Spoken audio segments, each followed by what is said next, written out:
मैं डॉक्टर भामा अग्रवाल आपके अपने यूट्यूब चैनल पर आपका स्वागत करती हूँ, अभिनंदन करती हूँ।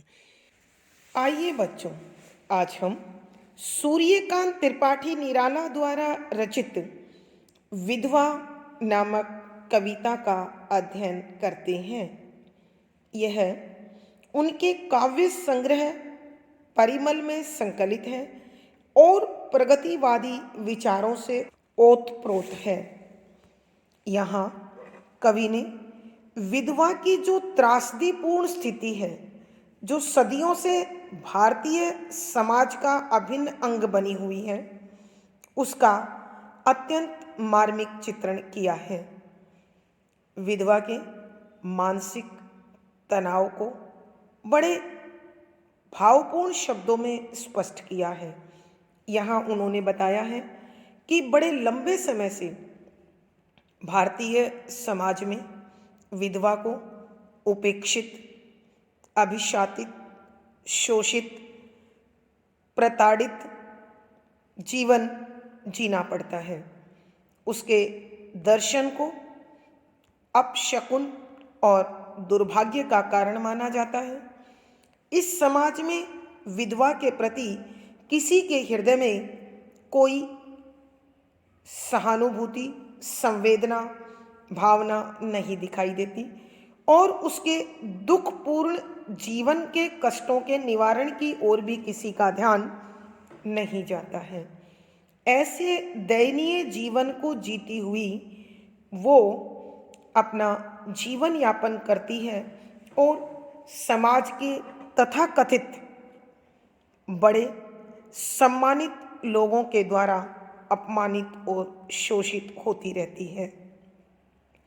यहाँ कवि ने उसके प्रति संवेदना को प्रकट करते हुए कहा है कि भारतीय समाज में एक विधवा की स्थिति पेड़ से टूटी हुई लता के समान है और उसकी इस दुखपूर्ण कथा को या तो धरती माँ अथवा यह विशाल आकाश अथवा मंद मंद या तीव्र बहती हवाएं, नदी की लहरें, समुद्र की तरंगें यही सुनते हैं और कोई प्रतिक्रिया नहीं देते हैं। कवि बताते हैं कि यह तड़फती हुई जीवात्मा ईश्वर से शिकायत करती है कि उसके वैधव के दुखों का कारण वही है। उसकी आंखें हमेशा आंसुओं से भीगी रहती हैं, उसके होठ सूखे हुए रहते हैं और उसकी चितवन दुखी और दयनीय बनी रहती है। वह संसार की नज़रों से खुद को छिपाकर चुपचाप मन ही मन रोती रहती है और उसके इस दुख का अंत उसे कहीं दिखाई नहीं देता है। यही कवि की दृष्टि में भारतीय समाज की दुर्दशा का कारण भी शायद एक विधवा बने नारी जीवन की उपेक्षा को माना है। अपने इसी प्रकार के भावों को इस कविता में उन्होंने स्पष्ट किया है। संख्या 1, वह इष्ट देव के मंदिर की पूजा सी, वह दीप शिखा सी शांत भाव में लीन, वह क्रूर काल तांडव की स्मृति रेखा सी, वह टूटे तरु की छुटी लता सी दीन, दलित भारत की ही विधवा है। प्रसंग: प्रस्तुत पद हमारी हिंदी की पाठ्य पुस्तक 8 अर्वाचीन कवि में संकलित श्री सूर्यकांत त्रिपाठी निराला जी द्वारा रचित विधवा नामक कविता से लिया गया है। यह कविता उनके काव्य संग्रह परिमल में संकलित है। संदर्भ: इस पद में कवि ने भारतीय समाज का जो विधवा के प्रति दृष्टिकोण है उसे उजागर किया है और एक विधवा के दयनीय शोचनीय जीवन पर उन्होंने नज़र डालते हुए लिखा है कि व्याख्या, शब्दों के अर्थ साथ साथ वह विधवा इष्ट देव यानी अपने प्रिय देवता के मंदिर मंदिर की पूजा सी पूजा की भांति, जिस प्रकार पूजा में दीपक जलता है उसी प्रकार वह यानी विधवा दीपशिखा जलते हुए दीपक की लो सी के समान शांत, बिल्कुल शांत, भाव में लीन, अपने ही भावों में खोई हुई वह फिर विधवा।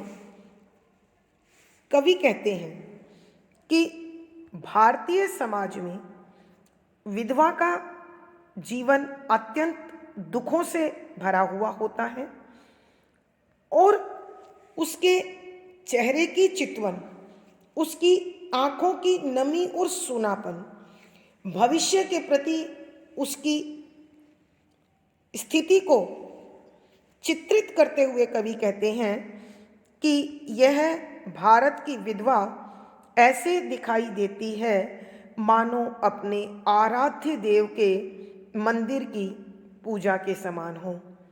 ध्यान दीजिए, इष्ट देव यहाँ प्रिय पति के लिए इस्तेमाल हुआ है कि एक विधवा स्त्री अपने उस दिवंगत पति को समर्पित होकर सारी उम्र उसी के नाम के साथ उसी को स्मरण करते हुए जीवन यापन करती है। वह दीप शिखासी शांत भाव में लीन कि उसकी स्थिति को देखकर, उसकी कारुणिक दशा को देखकर, अंतर मन की पीड़ा को देखकर कवि को लगता है कि जिस प्रकार जलते हुए दीपक की लो अपनी ऊपरी स्थिति के साथ अत्यंत शांत दिखाई देती है और खुद में ही खोई दिखाई देती है, ठीक उसी प्रकार भारत की विधवा भी इस संसार के शोषण को, अपमान को, उपेक्षा को शांत भाव के साथ अपने हृदय में समेटे रखती है और अपने आप को उसी के अनुसार ढालकर चुपचाप जीवन जीती है। वह क्रूर काल तांडव की स्मृति रेखा सी कि यह विधवा ऐसे लगती है मानो, क्रूर माने निर्दयी, काल माने यमराज, तांडव विनाशक नृत्य की स्मृति याद रेखा सी एक यादगार की तरह कि उसे देखकर, उसकी लाचारी को देखकर, उसकी बेबसी को देखकर, उसकी विवशता को देखकर ऐसा लगता है मानो उसे निर्दयी यमराज ने अपनी विनाशक नृत्य का एक प्रमाण के रूप में, एक यादगार के रूप में छोड़ दिया हो और आज वो बेसहारा हो रही हो। वह टूटे तरु की छुटी लता सी दीन कि वह विधवा इस प्रकार विवश होती है, असहाय होती है, जिस प्रकार एक टूटे हुए वृक्ष के साथ जुड़ी हुई बेल भी, लता भी बेसहारा होकर जमीन पर गिर जाती है।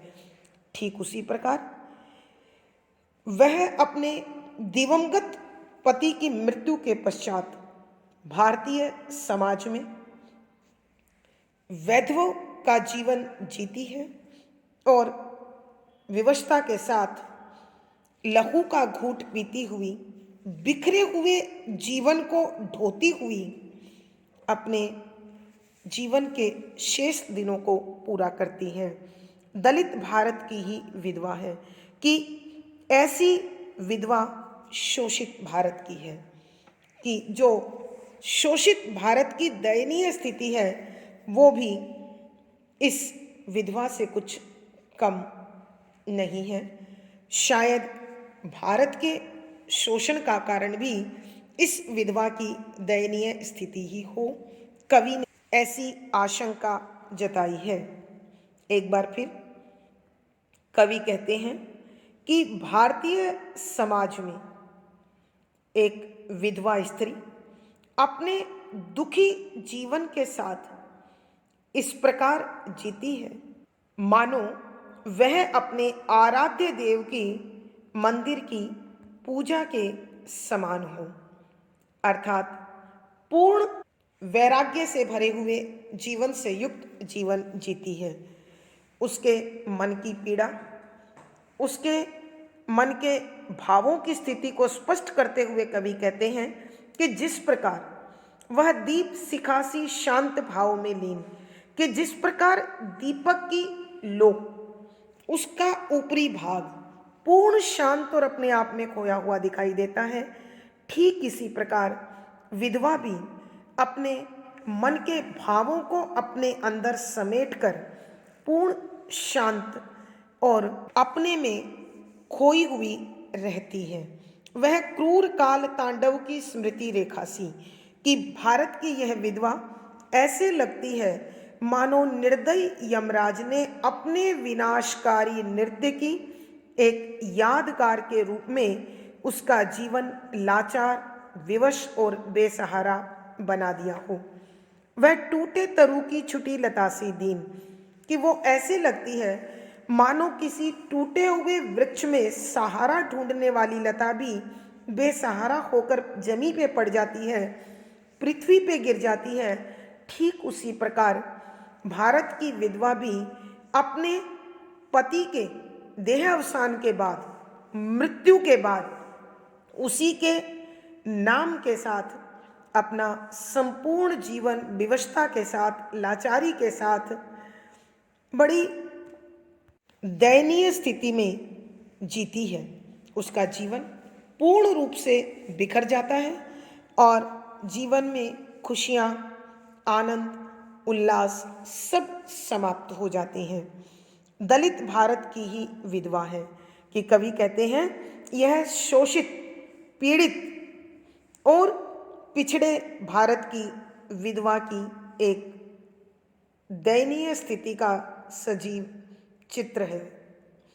भावार्थ, कवि के कहने का भाव यह है कि भारतीय समाज में विधवा की स्थिति अत्यंत दयनीय होती है और उसका इस संसार में कोई सहारा नहीं बनता। विशेष यहाँ भारतीय विधवा की दयनीय स्थिति को चित्रित किया गया है और भारत के पराधीनता काल का चित्र अंकित किया गया है।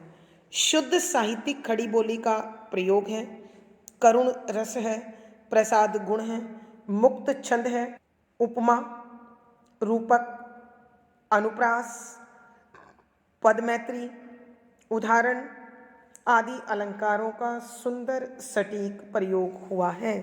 पद संख्या 2। षड ऋतुओं का श्रृंगार, कुसुमित कानन में नीरव पद संचार, अमर कल्पना में स्वच्छंद विहार, व्यथा की भूली हुई कथा है, उसका एक स्वप्न अथवा है। प्रसंग पूर्ववत।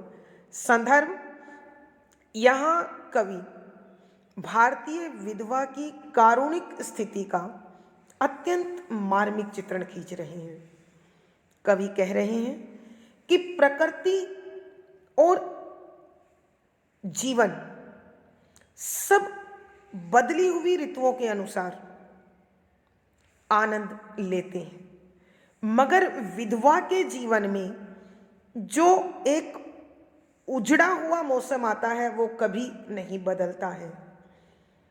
उसके लिए ये प्रकृति का निखार, श्रृंगार, उल्लास सब निरर्थक है, बेमतलब है। इसी प्रकार के भावों को स्पष्ट करते हुए कवि लिखते हैं कि व्याख्या, शब्दों के अर्थ पहले, षड ऋतु यानी 6 ऋतु, की श्रृंगार, सौंदर्य। कवि कहते हैं कि इस प्रकृति में 6 ऋतुएं आती हैं, और अपने अपने सौंदर्य से संसार को प्रभावित करती हैं। लेकिन विधवा नारी के जीवन में इन ऋतुओं के परिवर्तन से कोई उल्लास, कोई आनंद, कोई उमंग उत्पन्न नहीं होती है। कुसुमित कानन में नीरव पद संचार, कुसुमित फूलों से लदे हुए कानन, उपवन, बाग बगीचे में नीरव चुपचाप पद पांव का संचार, चलना, आना, गति करना, आवागमन कि कवि कहते हैं संसार में बसंत आती है और बसंत के आने पर सभी बाग बगीचे फूलों से भर जाते हैं, लेकिन उनका श्रृंगार, उनका आवागमन इस विधवा के लिए चुपचाप आता है और चला जाता है। अर्थात यह प्राकृतिक सौंदर्य एक विधवा के जीवन में किसी प्रकार का कोई परिवर्तन नहीं कर पाता है। अमर कल्पना में स्वच्छंद विहार, अमर शाश्वत में स्वच्छंद स्वतंत्र भाव से विहार, मन माना आचरण करना, मन की इच्छा के अनुसार भ्रमण करना, कि पूरा संसार अपने मन में एक अद्भुत कल्पना लेकर उसमें स्वतंत्र भाव से विचरण करता है, मगर एक विधवा को इन विचारों से, इन कल्पनाओं से कोई लेना देना नहीं होता, क्योंकि उसके जीवन में तो एक ऐसा पल आकर ठहर गया है जहाँ फूल खिलने का कोई अर्थ नहीं है, जहाँ सौंदर्य का कोई महत्व नहीं है, जहाँ स्वतंत्रता, स्वच्छंदता और आकर्षक भावों का कोई अर्थ नहीं है। व्यथा की भूली हुई कथा है कि कवि कहते हैं विधवा का जीवन तो, व्यथा माने होता है वेदना, दुख की भूली हुई जिसे सब भूल गए हैं, कथा कहानी कि उसका जीवन तो एक दर्द की ऐसी कहानी है जिसे सब भूल गए हैं, कि प्रकृति के बदलाव का आनंद सभी लेते हैं, जीवन के उत्सवों का आनंद सभी लेते हैं और भिन्न भिन्न प्रकार की कल्पनाओं का आनंद सभी लेते हैं, मगर कहीं किसी के मन में उस विधवा के लिए कोई भाव जन्म नहीं लेता है। उसका एक स्वप्न अथवा है कि उसका जीवन तो, यानी विधवा का जीवन तो दुखों को सहते सहते इतना अधिक जड़वत हो गया है, इतना अधिक मूर्तिवत हो गया है, इतना अधिक स्थिर हो गया है कि अब वहाँ किसी प्रकार का कोई प्रभाव असर नहीं कर पाता है। एक बार फिर बच्चों, कवि कहते हैं कि प्रकृति में 6 ऋतुएं आती हैं और प्रत्येक ऋतु अपने अपने सौंदर्य का प्रदर्शन करती है। जब बसंत ऋतु आती है तो बाग बगीचे फूलों से भर जाते हैं और वहाँ अनेक प्रकार की नवीन कल्पनाओं का जन्म होता है। संसार के लोग बड़ी स्वतंत्रता पूर्वक इन कल्पना के संसार में घूमते हैं, विहार करते हैं, भ्रमण करते हैं, मगर एक विधवा के जीवन में इस बसंत का आना बिल्कुल शांत, स्थिर और चुप्पी से भरा हुआ होता है। इनका आना और जाना विधवा के जीवन में किसी प्रकार का कोई परिवर्तन नहीं ला पाता है। व्यथा की भूली हुई कथा है कि एक विधवा तो इस संसार के लिए दर्द की एक ऐसी भूली हुई कहानी है जो उन्हें न उल्लास के पलों में याद आती है, न उत्सव के पलों में याद आती है, न खुशियों के पलों में याद आती है, और ऐसे आनंददायी क्षणों में उसे सब भूल जाते हैं।